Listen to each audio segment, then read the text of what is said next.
I'd been working in shipping for quite some time. Driving through dark, sketchy roads and stopping in the middle of nowhere to check tires had become my usual.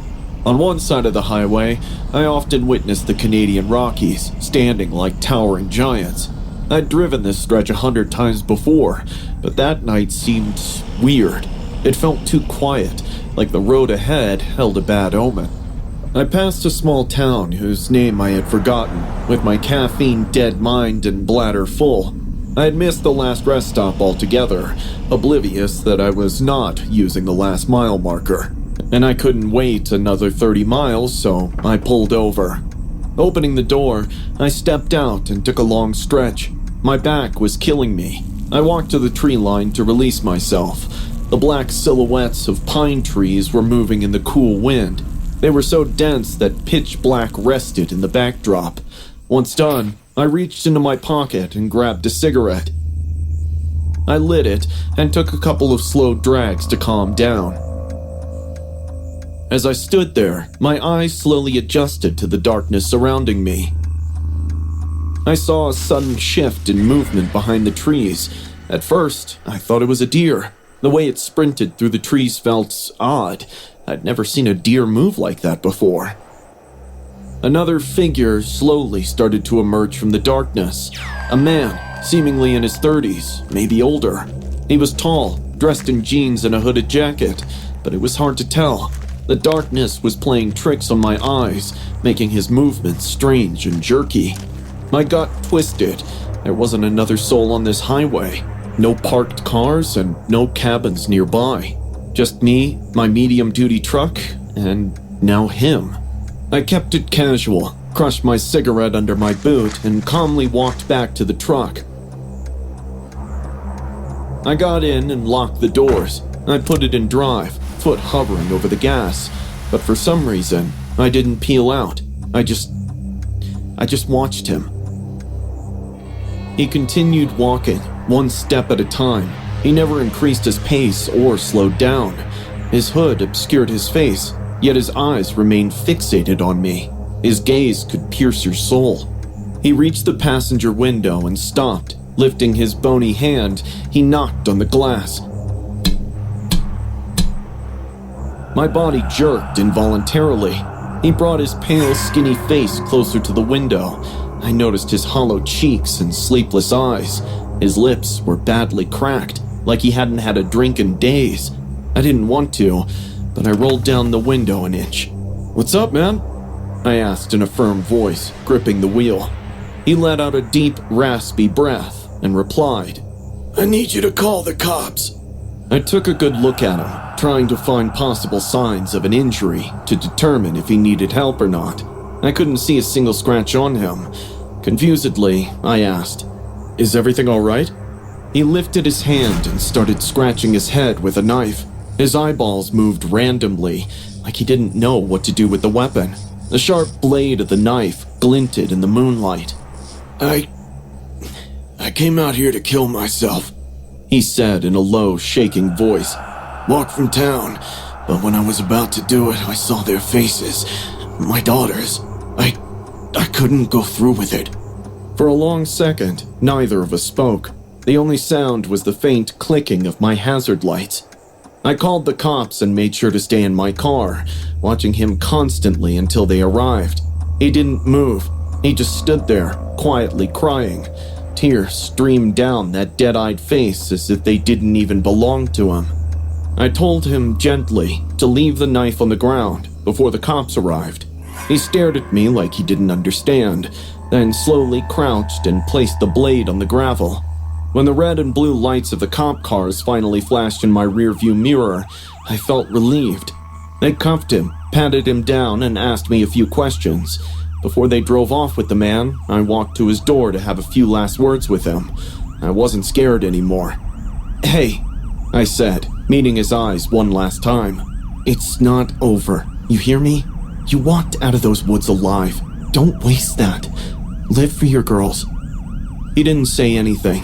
He just gave a slight, barely noticeable nod. Then they took him away. It's been years since that night, but sometimes when I'm driving these empty roads, I see him again, standing by the tree line. watching, waiting. And I wonder, did he make it? Or is part of him still out there, lost in the dark? Either way, I don't stop to piss on the side of the road anymore. This happened last week. I was driving down the empty highway for almost 4 hours. I needed to deliver some machine parts for a construction company in Utah. It rained for the first few miles, which compelled me to drive slowly. Upon reaching the dusty road, I was exhausted. Thunder rumbled in the sky, and I decided it would be best to stop for the night and begin after sunrise. I parked the truck under a tree and finished the cold turkey sandwich made by my wife. It tasted like her hugs. I rolled down the window to take a good look at my surroundings. It wasn't raining, but a cold, gushing wind was howling into the darkness of the night. Closing the window curtains, I reclined the seat and used my jacket like a blanket to fall asleep. After about an hour, I heard the door handle jiggle. It came from the driver's side.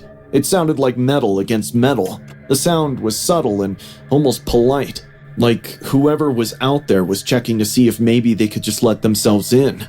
I sat straight up. You know that feeling when you're deeply asleep but you hear an unfamiliar sound and you immediately open your eyes, trying to figure out whether what you heard is real or not? That one. So far, no cars passed by. There had not even been the crunch of tires. I took my time to pop back up. I tiptoed to the edge of the curtain and peeked out from the corner, but I saw nothing outside. All I saw were empty roads and trees. Suddenly, I heard a click on the passenger door handle. I crouched down, popping my face up to the top of the curtain once again, but there was no one. A cold shiver ran down my spine. I pressed the starter. The engine roared to life, and the lights illuminated the way. Spotlights, floodlights, everything worked. The high beams showed the long, stretched road ahead, and it was empty. No person was hiding next to my door, and no car was behind me. I told myself it was the wind. Hell, it must have been gusty. Maybe the friction had caused some tumbleweed to bounce against my truck. That's what I told myself. I rolled over to return to sleep, but sleep wasn't coming easily now. My ears sharpened. I could hear every creak of my truck frame, every rustling of the wind outside, as my mind twisted them into footsteps. Suddenly, the vents started rattling. You know those little panel vents next to the sleeper berth? The ones that no one pays any mind to? Well, it sounded like fingers were prying at the other side. Someone was scraping on them, slowly. The door handles rattled once more, but this time with great intensity. I was starting to get scared now because this wasn't just the work of one person. It has to be a group of them. Once the rattling stopped, someone started punching on the metal body of the truck. It felt as though a weight was pressing down in an unexpected place. Someone or something was crawling onto my truck from the back because I couldn't see anyone on the windshield. I hit the panic button back in the sleeper. The truck alarm started going off. The alarm was loud enough to rouse the dead.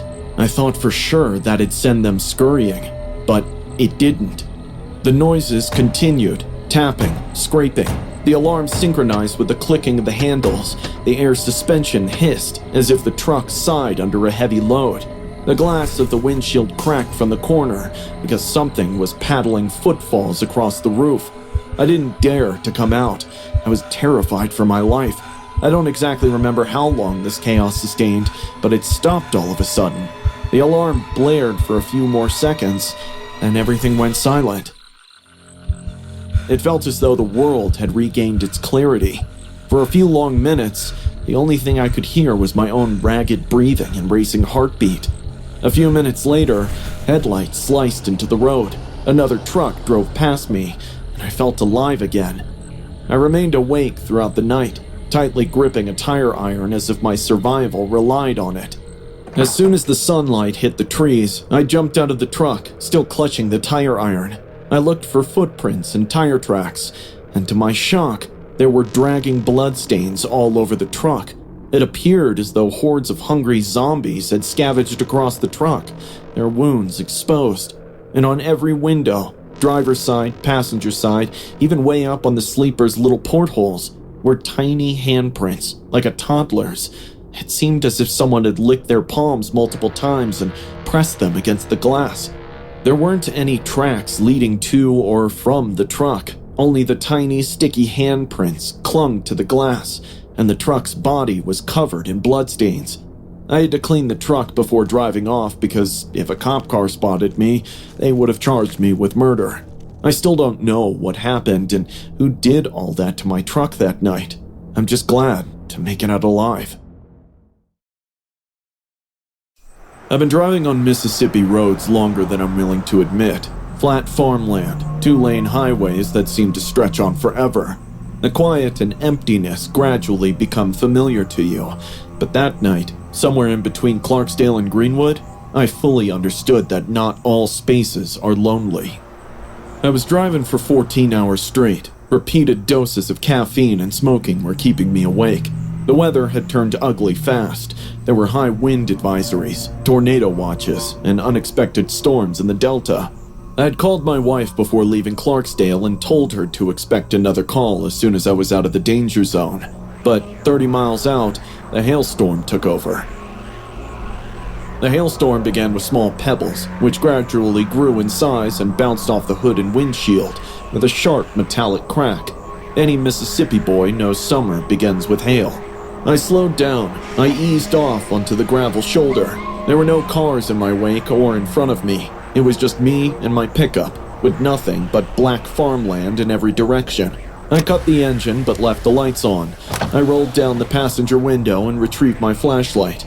I threw it out into the fields, and as far as my eyes went, all I could see was rippling corn and distant flashes of lightning.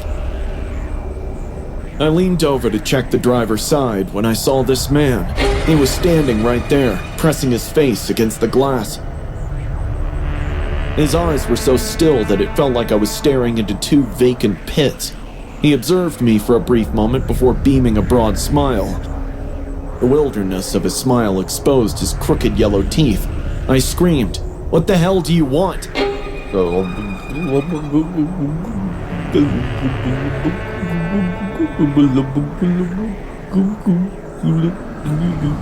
He said something, but I couldn't hear it due to the closed window and hailstorm outside. He kept watching me with no fear of the storm or lightning. Suddenly, a big piece of hail hit him. Blood sprinkled on my glass as a deep wound appeared on his forehead, yet he still didn't move. That's when I realized this person is not normal. Something's very wrong with him. I started the engine, gripping the steering wheel. I blinked, and he vanished from sight, as if he had never existed. He vanished into the darkness, leaving no sound or shadow behind. I didn't stay to find out where he went. The truck roared back to life, and as I skidded onto the highway, the tires threw gravel. The hail still drummed on, but I didn't care. I drove fast. I didn't look left, right, or in my mirrors. I just looked at the road. I focused on the road that was in front of me. By the time I reached the first gas station, the storm had already passed. I parked with my hand still shaking. My wife would be waiting for my phone call, so I called her back. I assured her that I was safe and maintained my composure. I didn't mention the man. I didn't mention the smile. But my mind would not let me forget. You see, our trucks have cameras. Our trucks are constantly recording from the front, rear, and interior of the cabin. I popped the SD card right there and slid it into my tablet. I had to know if that face was real or just my imagination. I watched the recording. I recorded every second from the time I left the road until I departed, but there was no sign of the man. There was only the road in the rain. The camera never saw him. I told myself it was stress. The combination of 14-hour shifts, unfavorable weather conditions, and my own delusions were to blame.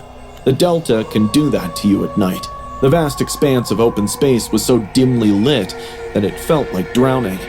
Maybe it was all in my head, until I wiped the fog off the side of that window. I found something, and it was faint, but I did spot it. It was a smear, a wide, greasy arc right where the grin had been. Since then, I haven't driven the Delta roads at night. If you've driven those long, empty stretches before, you know the feeling. It feels as though a presence is observing you from the edge of the cornfields amidst the storm. It seemed as though it was waiting for you to slow down, roll down your window, and take a closer look. I don't know what I saw out there, but I'll never forget those teeth.